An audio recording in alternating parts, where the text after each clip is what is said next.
दोस्तों, times of India के एक आर्टिकल के मुताबिक भारत में हर साल करीब 40% of total food produced waste हो जाता है, यानी डस्टबिन में फेंका जाता है। यूएनईपी यानी यूनाइटेड नेशंस एनवायरनमेंट प्रोग्राम के अनुसार ये आंकड़ा करीब 69 मिलियन टन है, यानी इंडिया में हर साल करीब 69 million tonne food item waste होता है, और वो भी सिर्फ हाउस होल्ड से। भारत का GHI स्कोर यानी ग्लोबल हंगर इंडेक्स स्कोर करीब 29.1 है। आपकी जानकारी के लिए बता दूं कि GHI एक ग्लोबल मानक है जो कि दर्शाता है कि एक कंट्री अपने खाने की ज़रूरत को कितने हद तक पूरा कर पाता है। ये बेसिकली 3 पैरामीटर्स पे जज किया जाता है। पहला है अवेलेबिलिटी ऑफ फूड, दूसरा nutrition status of children in a country, और तीसरा है चाइल्ड मोर्टालिटी। भारत को इस इंडेक्स में सीरियस कैटेगरी में रखा गया है। ये एक चिंता का विषय है। दोस्तों, आप सोच कर देखिए कि जहां भारत में एक तबका इनका खाना तक नहीं जुटा पा रहा, वहीं हम करीब अपने खाने का 40% वेस्ट कर देते हैं। दोस्तों, आज के हमारे इस वीडियो में हम इस पे और ज़्यादा डीप डाइव करेंगे, पता लगाएंगे इसके प्रमुख कारणों के बारे में, और आखिर इसका सॉल्यूशन क्या है, कैसे हम अपने रिसोर्सेज का सही इस्तेमाल कर सकते हैं और खाने के वेस्ट को रोक सकते हैं। ग्लोबल हंगर इंडेक्स 2022 की रिपोर्ट में भारत 121 देशों में 107वें नंबर पर है। Index places India behind neighbors including Bangladesh, Sri Lanka and Myanmar. But a closer scrutiny of the index raises doubts on whether it can be taken at face value. At least that's what the government of India is saying.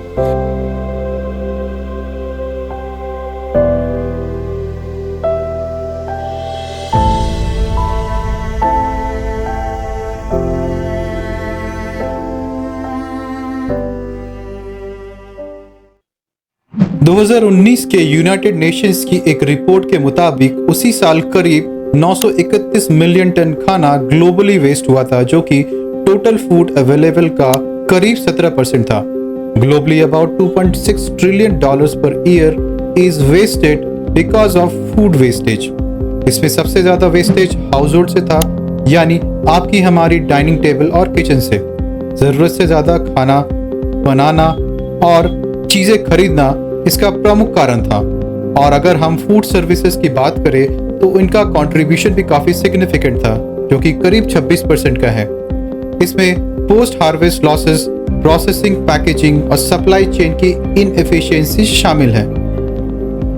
तो चलिए आगे बढ़ते हैं और जानते हैं wastage किस किस तरह से होता है और इसके लिए कौन से कारण जिम्मेदार हैं। हमारा फोकस मेजरली भारत पर होगा और हम ये डिस्कशन अपने देश के एग्रीकल्चर इकोसिस्टम्स और फंक्शंस को ध्यान में रखते हुए करेंगे।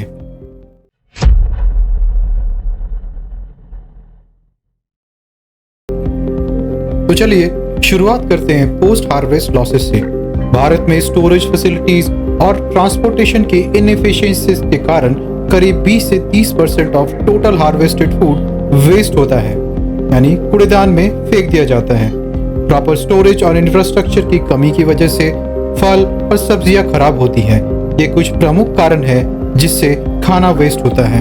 एसोसिएटेड चेंबर ऑफ कॉमर्स के एक एस्टिमेशन के अनुसार भारत में हर साल पोस्ट हार्वेस्ट लॉसेस से करीब $14.3 बिलियन का नुकसान होता है। जैसा कि मैंने आपको पहले ही बताया कि भारत में पोस्ट हार्वेस्टिंग इंफ्रास्ट्रक्चर की कमी है। फसल की कटाई के बाद जब तक उसे ट्रांसपोर्टेशन के लिए तैयार नहीं किया जाता, उसे स्टोर करने की जरूरत होती है। ये स्टोरेज फैसिलिटी, प्रॉपर पैकेजिंग और क्लाइमेट कंट्रोल की कमी और इम्प्रॉपर कोल्ड स्टोरेज और ट्रांसपोर्टेशन की इनएफिशिएंसीज के कारण ये फसल सड़ने और खराब होने लगती है। भारत की एग्जिस्टिंग स्टोरेज इंफ्रास्ट्रक्चर केवल 10% प्लांटेशन प्रोडक्ट्स को स्टोर करने में सक्षम है। यहाँ आप समझ सकते हो कि हमें जितने की जरूरत है उसका सिर्फ 10% कैपेबिलिटीज हमारे पास अवेलेबल है, यानी बाकी का फसल और फूड आइटम खराब होने लगता है और कूड़ेदान में जाता है। दोस्तों, नेक्स्ट हम बात करेंगे wastage from household. Food wastage index report 2021 के एक रिपोर्ट के मुताबिक 2019 में wastage from household was around 61% of world's total food wastage. अगर हम सिर्फ भारत की बात करें तो ये आंकड़ा करीब 69 मिलियन टन का है, जबकि यूएस में ये आंकड़ा 19 मिलियन टन और चाइना में 19 मिलियन टन अ ईयर है। जरूरत से ज्यादा खरीदना और खाना तैयार करना इसके प्रमुख कारण है। भारत में हर साल करीब 1 करोड़ शादियां होती है और उनमें जरूरत से ज्यादा पकाया गया खाना एक सिग्निफिकेंट वेस्ट होता है। एक एनजीओ के रिपोर्ट के मुताबिक शादियों में करीब 10 से 20% पकाया गया खाना बर्बाद होता है और कूड़ेदान में फेंका जाता है। अगर हम सिर्फ बैंगलोर की बात करें तो फूड टैंक की एक रिपोर्ट के अनुसार बैंगलोर में करीब हर साल 943 मीट्रिक टन फूड शादियों में बर्बाद होता है, जो कि 2.5 करोड़ हिंदुस्तानियों का पेट भर सकता है। दोस्तों, आप सोच के देखिए, एक काफी हैरान कर देने वाला और चौंकाने वाला सच है और ये आंकड़ा हमें हैरत में और परेशान करता है।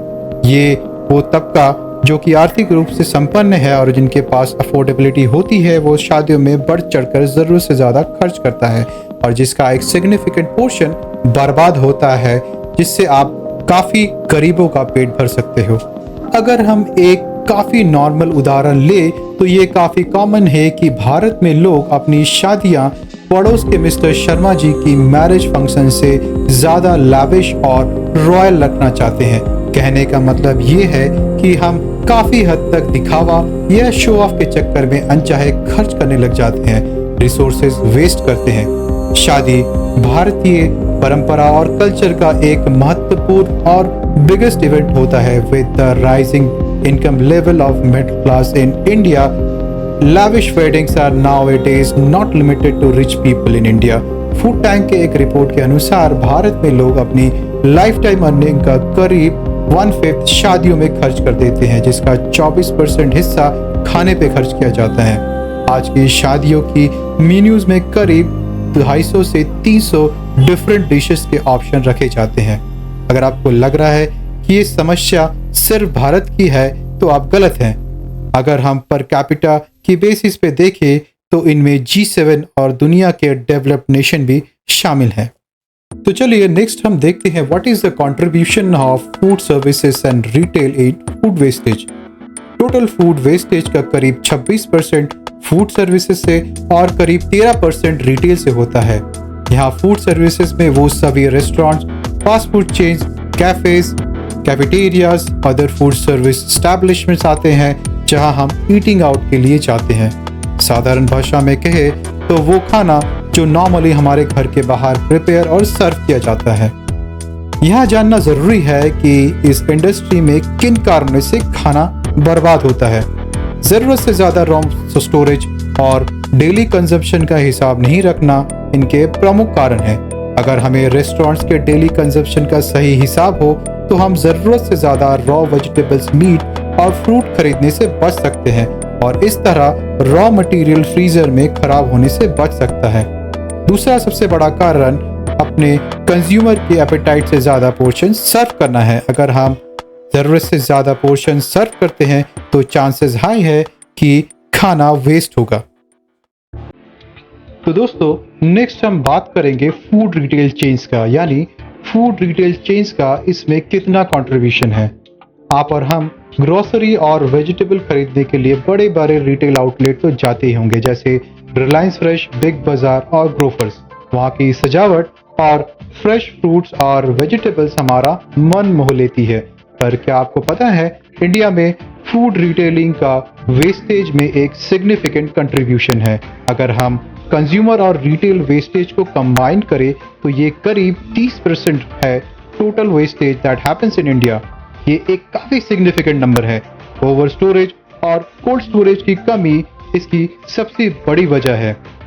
एक और प्रमुख कारण है poor demand forecasting by food retailers. इसके अलावा पेरिशेबल आइटम्स जैसे दूध, पनीर, मीट और vegetables has their own shelf life, यानी एक्सपायरी डेट ओवर होने के बाद इन्हें फेंकना पड़ता है।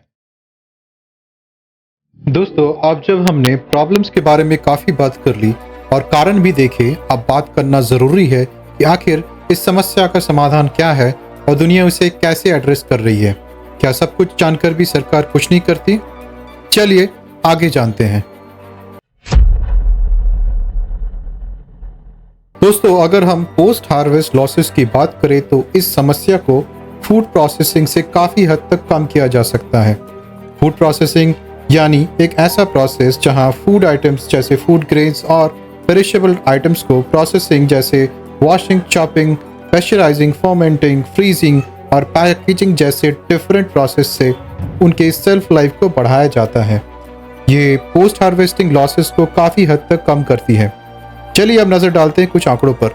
यूएस जहां अपना 65% और चाइना 23% फूड प्रोसेस करके उनकी सेल्फ लाइफ को बढ़ा रहा है और पीएचएल को कम कर रहा है, वही हमें इस दिशा में और एफर्ट्स लगाने की और सीरियस होने की ज़रूरत है।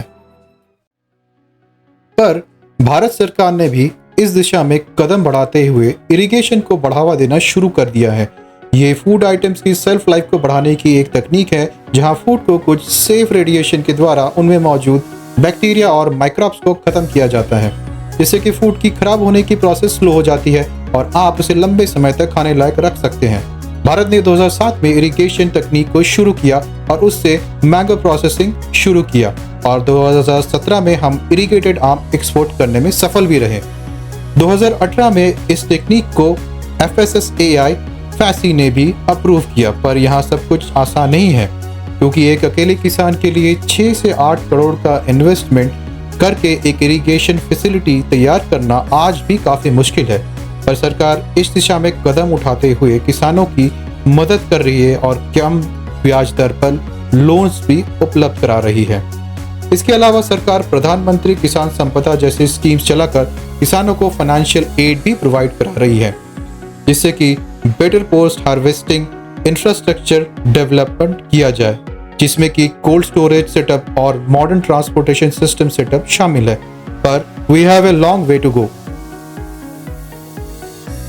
तो चलिए नेक्स्ट हम बात करेंगे wastage from household and retail, जिसका कि एक सिग्निफिकेंट कंट्रीब्यूशन है total wastage produce throughout the world. Stop overbuying, जो कि हम ज्यादा खरीद सकते हैं, ज्यादा अफोर्ड कर सकते हैं। ज्यादातर समय हम ऐसी चीजें खरीदने लगते हैं जिनकी हमें कोई जरूरत नहीं होती और वो एक्सेस सामान या तो फ्रीजर में पड़े पड़े खराब होता है या बाद में फेंक दिया जाता है। यहाँ जरूरत है एक sensible and discipline buying habit की। उतना ही खरीदे जितने की आपकी कंजप्शन हो और जितना आप यूज कर सके। यहाँ आप अपने रेगुलर कंजप्शन को ऑब्जर्व करके अपनी बाइंग हैबिट्स को बदल सकते हैं और वेस्टेज को कम कर सकते हैं। हम घर के एक्सेस फूड को अपने काम वाली बाई को या वॉचमैन भैया को देकर भी कम कर सकते हैं, जिससे खाना डस्टबिन के बजाय एक भूखे आदमी का पेट भरने के काम आए।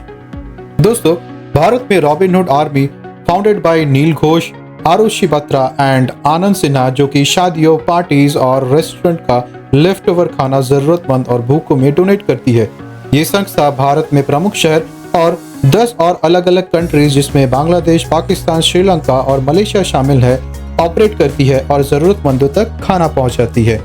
इसके अलावा भी कई और सरकारी और गैर सरकारी संस्थाएं जैसे Roti bank, by dabbawalas, rapid, feeding India, parties और फंक्शंस का लेफ्ट ओवर एक्सेस खाना जरूरतमंदों तक पहुंचाती है।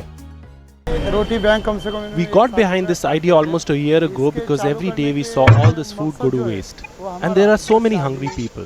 इसके अलावा भी भारत में काइट फूड बैंक्स, जो कि left over excess foods unprivileged लोगों तक पहुंचाने का काम करती है। Indian food banking network IFBN भी एक ऐसी संस्था है जो कि excess package food and grain items retailers और मेजर फूड इंडस्ट्री पार्टनर से सोर्स करती है और NGOs को डोनेट करती है।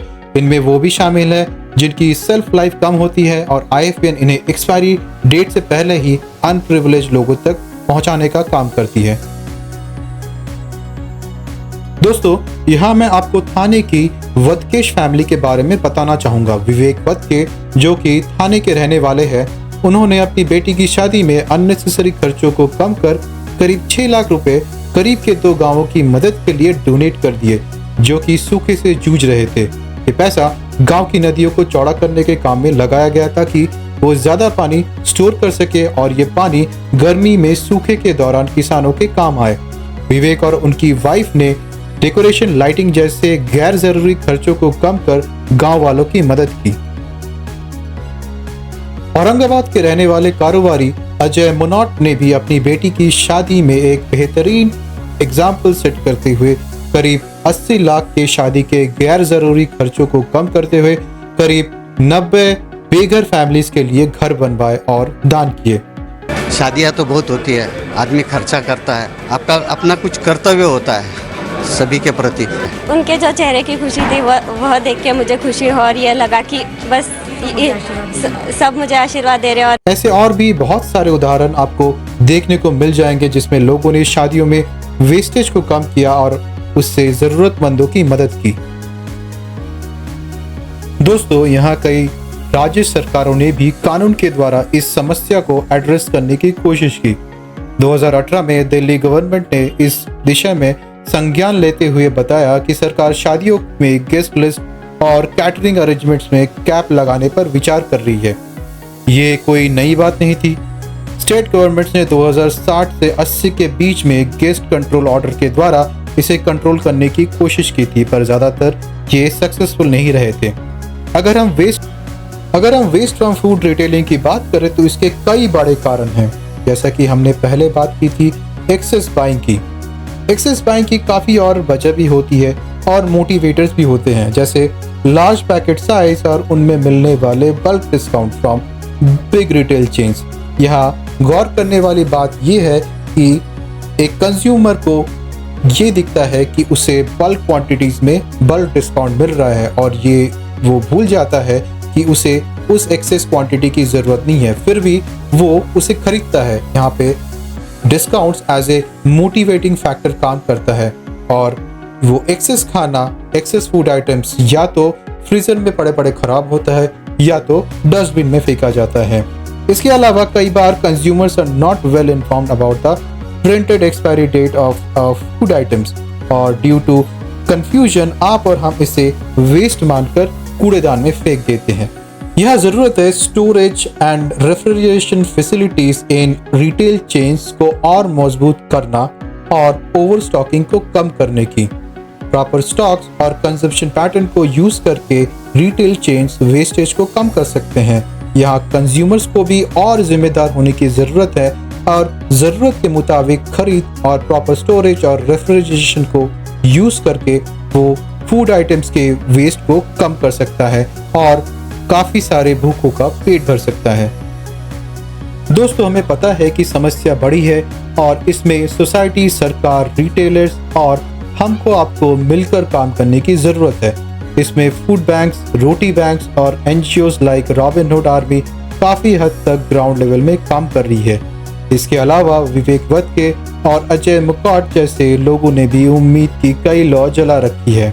अगर हम सब मिलकर कोशिश करें तो ये मुश्किल नहीं होगा, क्योंकि यहाँ सरकार से ज्यादा आपकी और हमारी जिम्मेदारी बनती है और हम ये गुड प्रैक्टिसेस अपनी अगली पीढ़ी को पास ऑन कर सकते हैं। दोस्तों, उम्मीद है आपको ये वीडियो पसंद आया होगा। हमें आपकी सपोर्ट की ज़रूरत है ताकि हम इन मुद्दों पे आपके लिए और इन्फॉर्मेटिव वीडियोस लाते रहें। हमें सपोर्ट करने के लिए इस वीडियो को लाइक, शेयर और सब्सक्राइब करें। धन्यवाद।